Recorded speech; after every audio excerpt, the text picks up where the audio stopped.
Här har vi JB Fluke. Ett nytt soft jerkbait eller fluke från svartsonker. De här är fruktansvärt effektiva.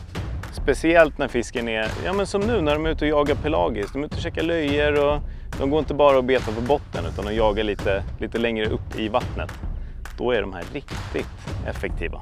Så den här ready to fish, alltså färdigriggade varianten då. Den är 124 mm lång och väger 11,7 gram. Den här inbyggda hooverskallen eller flukskallen som sitter i, den väger 2,6 gram. Vilket gör att den här origgade varianten väger 9,1 gram. Det är ju supersmidigt att bara kunna packa upp betet och sticka rakt ut och fiska. Vill man rigga dem själv, till exempel med en viktad offset-krok, så är även buken skårad i den origgade varianten. Ofta när man fiskar en viktad offset-krok till det här fisket så har du ju vikten under. Då tycker jag att det är extra viktigt att det är skårat så att kroken verkligen exponeras ordentligt när fisken tar. Våran JB Fluke är tillverkad i en mjuk och elastisk TPE.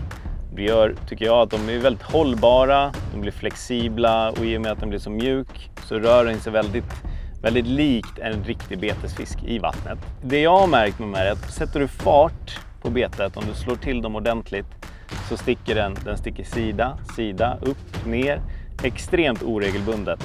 Och så ger du den lite pauser emellan och det är oftast då som abborrarna kommer och bara inhalerar de här.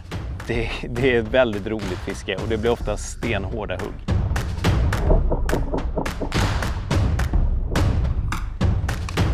Fisk! Nej, det är jättebra borre. Så ja, fluken! Ja, sådär.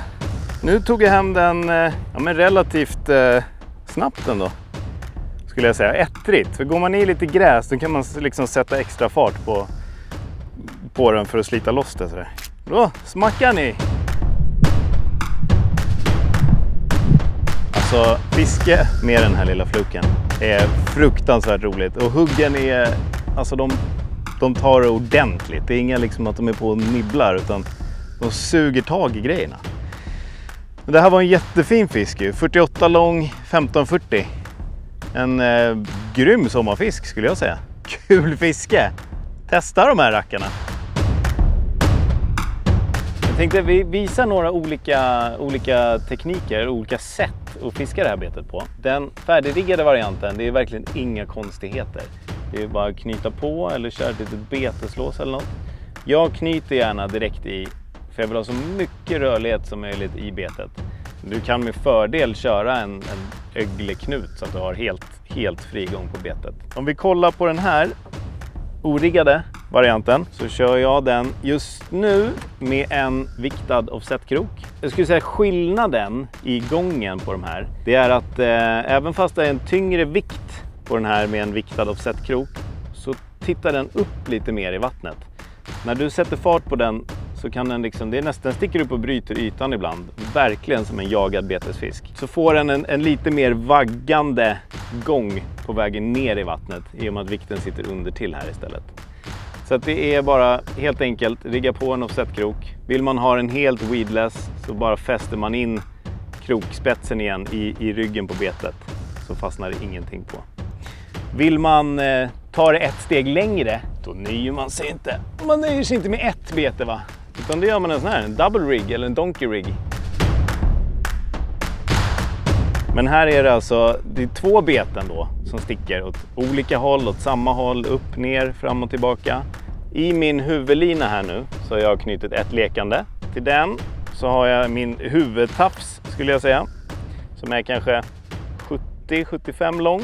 Sen ovanför det lekandet, alltså fortfarande på huvudlinan, så har jag satt ett lekande till med en kortare tafs. Den här kanske är 40-45. Och anledningen till det är att då går de precis som en upphängare om du fiskar havsöring, så går de inte i varann och trasslar. Samtidigt som du kan faktiskt få 2 fisk samtidigt på det här. Skulle du haft en fixerad rigg då så hade de kunnat slita sig lös mot varandra. Men i och med att det här lekandet går på huvudlinan så kan inte det hända, utan då kan de jobba helt motsatt emot varandra. Det här är också ett väldigt roligt fiske. Och som sagt, det händer ju mer än sällan att det sitter 2 fiskar samtidigt. Kolla på det här. Kolla hur de tar fluken. Det här är helt sjukt alltså. Kolla. De är vilda alltså. Det får nästan en tång. Så, den här lilla pre-rigged igen. Hahaha! Fluken igen ju. Färdigriggat. Bara knyta på och köra. Och ni såg ju hur de tar. Det sitter liksom... Ja, de slukar de här. Helt enkelt. Små korta vevstopp och så säger det bara tjong. Du ser hur linan poppar till liksom. Grymt. Grymt!